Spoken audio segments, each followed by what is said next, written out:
Welcome to CBSE knowledge hub class 10 maths support material chapter number 10 circle start करेंगे। Circle chapter के लिए बहुत request आया तो सर्कल चैप्टर स्टार्ट करेंगे अभी।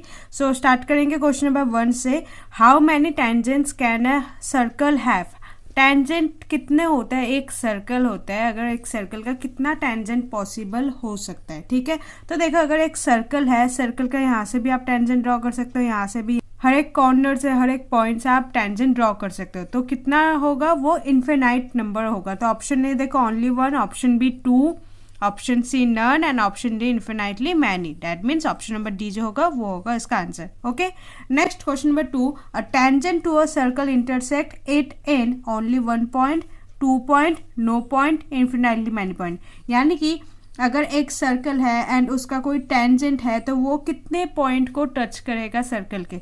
तो वो क्या होगा? ओनली वो 1 पॉइंट को ही टच कर सकता है। एक टेंजेंट एक ही पॉइंट को टच कर सकता है। तो option A only 1 point. Okay, next question number 3।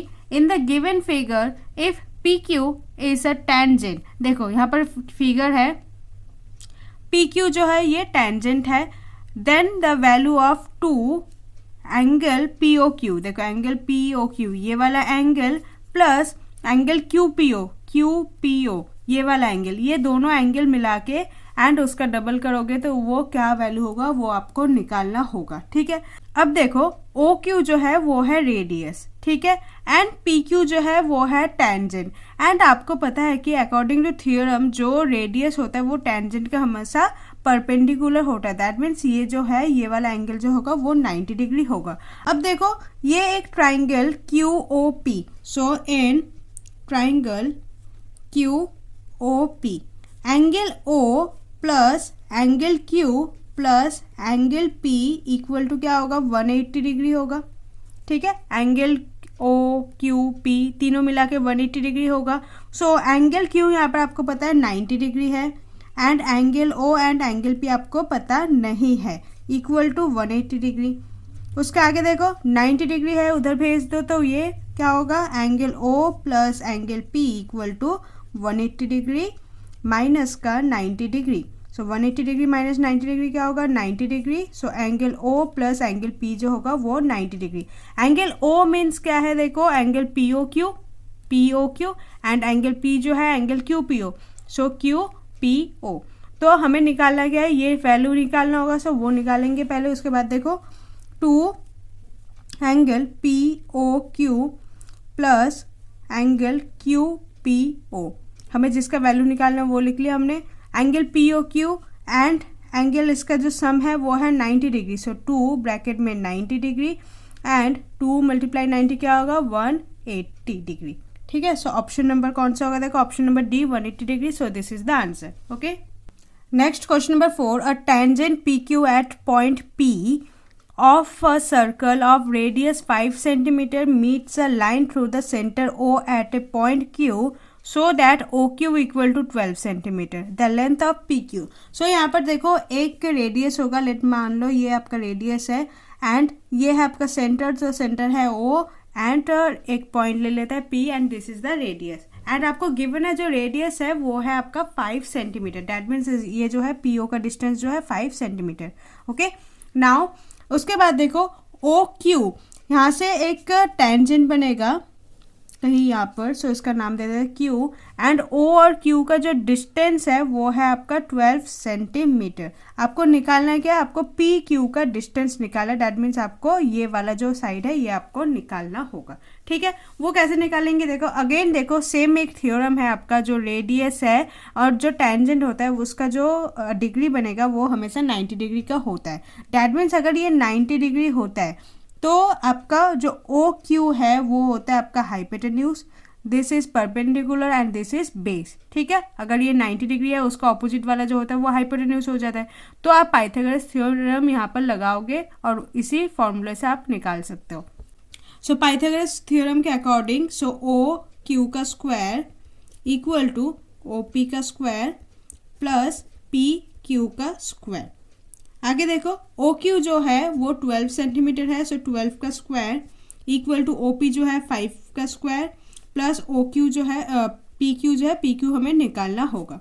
12 का स्क्वायर 144 इक्वल टू 5 का स्क्वायर 25 प्लस पी क्यू का स्क्वायर 144 माइनस का 25 equal to P Q square.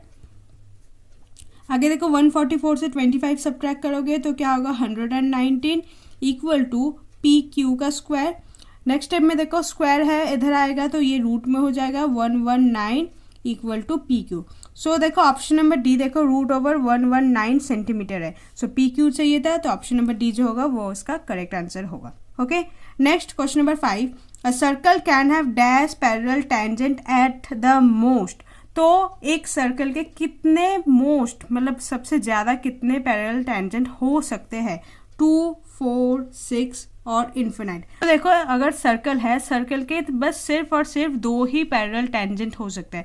यहाँ से अगर बनाओगे तो उसका पैरेलल ये होगा, तो एक सर्कल का बस 2 ही पैरेलल टेंजेंट हो सकता है अगर एक पॉइंट ऑफ इंटरसेक्शन हो तो ऑप्शन क्या होगा, ऑप्शन नंबर ए। ठीक है next question number 6, in the given figure P Q is tangent to the circle centre at O. एक फिगर गिवन है तो ये देखो ये है आपका centre O and P Q जो है एक टेंजेंट है। ठीक है where O A and O B जो है ये रेडियस है and angle A O B जो है वो 95 डिग्री गिवन है। आपको निकालना होगा find the measure of angle B A B Q. So देखो A B Q that means आपको क्या निकालना होगा, ये वाला जो साइड है ये आपको निकालना होगा। ठीक है ए बी क्यू ये वाला जो एंगल है ये आपको निकालना होगा। अब देखो अगर ध्यान से देखो तो O A equal to O B होगा because they are radius of the circle. ठीक है अगर ये दोनों O A and O B अगर इक्वल है, अगर ये दो रेडियस है दैट मीन्स ये जो ट्राइंगल यहाँ पर फॉर्म हो रहा है ए ओ बी ये क्या होगा, एक आइसोसेलेस ट्राइंगल होगा। दोनों साइड सेम है दैट मीन्स ये क्या होगा, आइसोसेलेस ट्राइंगल होगा। आपको पता है कि जो आइसोसेलेस ट्राइंगल का होता है उसका जो ऑपोजिट साइड ऑपोजिट एंगल जो होता है वो भी इक्वल होता है। सो यहाँ पर क्या होगा, angle O A B equal होगा एंगल ओ बी ए के। रीजन क्या होगा, angle opposite to equal sides are equal. So लिखेंगे angle opposite to equal sides are equal. ठीक है सो देखो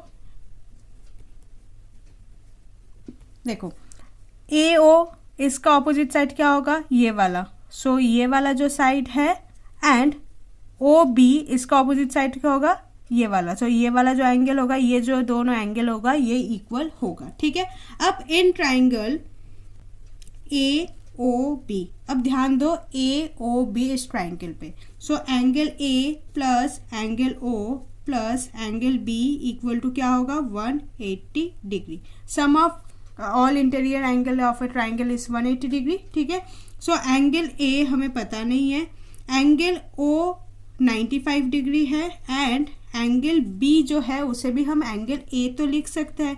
क्यों, क्योंकि एंगल ए और एंगल बी दोनों इक्वल है। अगर दोनों इक्वल है तो उसका कोई भी नाम रखो वो हमारे ऊपर डिपेंड है, तो दोनों को ही मैं एंगल ए बोल सकती हूँ। Equal to 180 degree. Angle A plus angle A तो क्या होगा, 2 angle A plus 95 degree equal to 180 degree. 2 angle A equal to 180 degree minus 95 degree. 180 से 95 सब्ट्रैक्ट करोगे तो क्या होगा, 85 degree. So 2 angle A equal to 85 degree. Angle A equal to 85 degree and 2 जो है वो नीचे आ जाएगा डिवाइड में। सो 85 से 2 डिवाइड करोगे तो क्या होगा, 42.5 डिग्री। सो एंगल ए जो है वो 42.5 डिग्री होगा। ठीक है अब ध्यान से देखो ओ बी जो है वो एक रेडियस है एंड पी क्यू जो है वो क्या होगा, एक टेंजेंट है। वो क्वेश्चन में हमें गिवन है, ये सब क्वेश्चन में गिवन है। सो अगर कोई रेडियस और कोई टेंजेंट इंटरसेक्ट करता है कहीं तो वो क्या कौन सा एंगल बनाता है, वो 90 डिग्री बनाता है। दैट मीन्स ये वाला जो एंगल होगा ये 90 डिग्री एंड यहाँ से यहाँ पूरा तक ये जो एंगल होगा ये भी आपका 90 डिग्री होगा। सो आपको ये वाला एंगल पता चल गया। सो 90 से अगर ये सब्ट्रैक्ट करोगे तो आपको सिंपल जो निकालना था वो आप निकाल सकते हो। सो यहाँ पर आप क्या लिखोगे, एंगल, नेक्स्ट यहाँ पर लिखते हैं angle A B O plus angle A B Q equal to 90 degree. ठीक है आप रीज़न लिख सकते हो कि जो रेडियस और टेंजेंट जो है वो परपेंडिकुलर होता है। ABO जो है वो देखो ABO 42.5 डिग्री है, प्लस एंगल ABQ हमें निकालना है equal to 90 degree.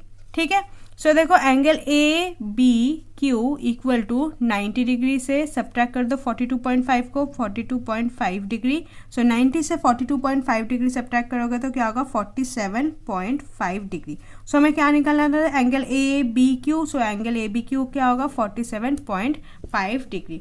So option number देखो, ऑप्शन नंबर बी जो है वो है 47.5 degree. So option number B is the correct answer. Okay, so अभी हम क्वेश्चन नंबर 6 तक करेंगे, क्वेश्चन नंबर 7 से हम नेक्स्ट वीडियो में कंटिन्यू करेंगे। Hope you like this video, please like share and subscribe. Thank you.